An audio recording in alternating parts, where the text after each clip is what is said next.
It was a day like any other in Pompeii. The marketplace was alive with activity, a hub of commerce and conversation, where merchants bartered and children played.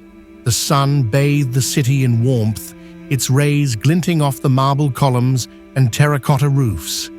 Life in Pompeii was vibrant, filled with the daily rhythms of a thriving Roman city. But beneath the surface, subtle signs of unease began to emerge. The ground trembled ever so slightly, a warning ignored by the townspeople who continued their day unaware of the impending catastrophe. As the day drew to a close, the citizens of Pompeii settled into their evening routines. The baths were crowded, the taverns filled with laughter and song. A cool breeze drifted through the streets, carrying with it the faint scent of sulfur, an omen that went unnoticed. Night fell, and the city slept under a blanket of stars, unaware that it was for the last time. The mountain that loomed over them, silent for centuries, was about to awaken. The day began like any other, but it would soon become one of the darkest in history. As the first light of dawn touched the city, the ground beneath Pompeii convulsed violently. What had been gentle tremors the day before were now powerful quakes, shaking the very foundations of the city. Panic spread as the sky darkened, thick with ash and smoke.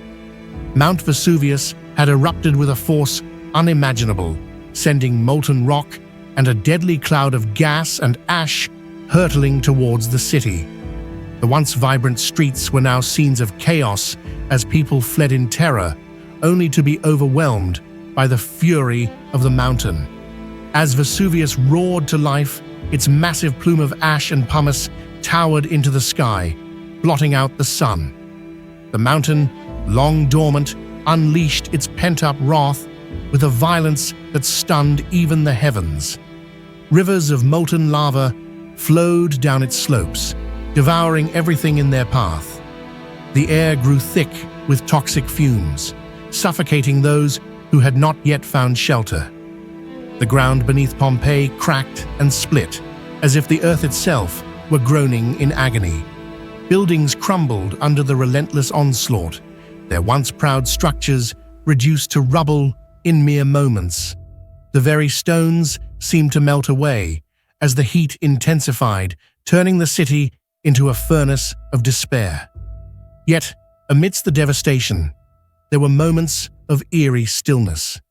The sky, now blackened with ash, cast an unnatural twilight over the city, as if time itself had slowed to a crawl.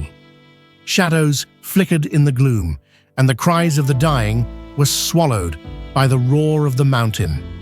By the end of the day, Pompeii was no more, buried under a thick blanket of ash, its people frozen in time, victims of one of history's greatest natural disasters.